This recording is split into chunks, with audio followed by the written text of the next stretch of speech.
ఇంతకుముందుకు దూరం నుండి తెచ్చుకున్నాం సార్. ఇప్పుడైతే దగ్గరకు వచ్చినాయి, మాకు బాగానే సంతోషం ఉంది. పేదవాళ్లకు ఈ బుగ్గన రాజేంద్రనాథ్ గారి ప్రభుత్వం మంచి చేసింది.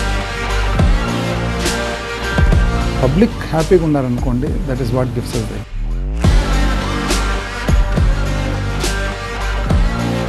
నా దారి రహదారి అంటూ ఉంటారు. డోన్కి రావడంతోనే అర్థమైపోతుంది ఆ రహదారులు ఎలా ఉండాలో. మీకు తెలుసా, దాదాపు 1000 కోట్ల ఖర్చుతో డోన్ నియోజకవర్గంలో మారుమూల పల్లెలకి కూడా రహదారుల నిర్మాణం జరిగింది. విజన్ ఉన్న నాయకత్వం నియోజకవర్గంలో ప్రతి ఊరు భవిష్యత్తుకు ఇలా బాటలు వేస్తుంది.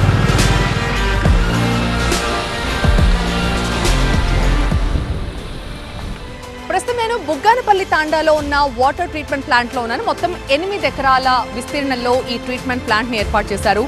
అసలు ఈ వాటర్ గ్రిడ్ నిర్మాణం పూర్తి చేయడం అంటే అసాధ్యాన్ని సుసాధ్యం చేయడం అని చెప్పాలి. ఇందుకు మంత్రి బుగ్గన రాజేంద్రనాథ్ రెడ్డిని ఖచ్చితంగా అభినందించి తీరాల్సిందే. సో గోరగల్ రిజర్వాయర్ నుంచి వచ్చిన వాటర్ ని ఇక్కడ ర్యాపిడ్ సౌండ్ ఫిల్టర్స్ ద్వారా వీటిని శుద్ధి చేసి ఇక్కడి నుంచి పైప్ లైన్స్ ద్వారా డోన్ నియోజకవర్గంలో ఉన్న బేతంచెర్ల, ప్యాపిలి, డోన్ కి సంబంధించిన 138 గ్రామాలకు 2 మున్సిపాలిటీలకు ఇక్కడి నుంచి సురక్షిత మంచినీటిని సరఫరా చేస్తారు.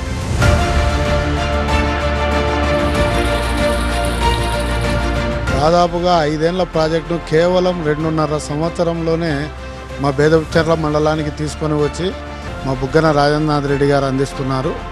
దీనివల్ల మాకు కొన్ని ఏళ్ల నుండి ఉండే నీటి కష్టాలన్నీ తొలగిపోతాయి.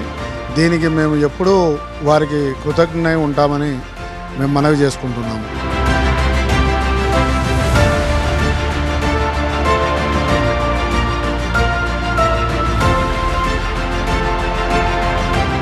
నియోజకవర్గంలో ప్రతి ఇంటికి సురక్షిత మంచినీరు అందించాలి అన్నది మంత్రి బుగ్గన రాజేంద్రనాథ్ రెడ్డి సంకల్పం.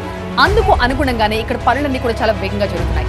ఇప్పటికే నీటి వనరులు ఉన్న బేతంచెర్ల లాంటి ప్రాంతాల్లో ఇంటింటికి నల్లా కనెక్షన్లతో అక్కడ ప్రజలందరికీ కూడా సురక్షిత మంచినీరు అందుతోంది.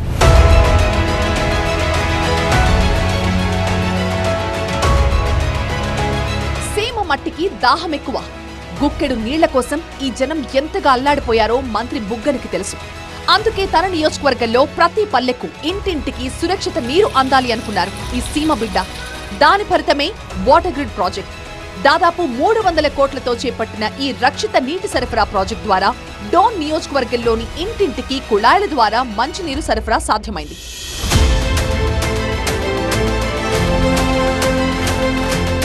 మాకు ఈ ఏరియాలో బాగుంది, కుళాయిలు వేసినారు, ఇంటింటి కుళాయిలు.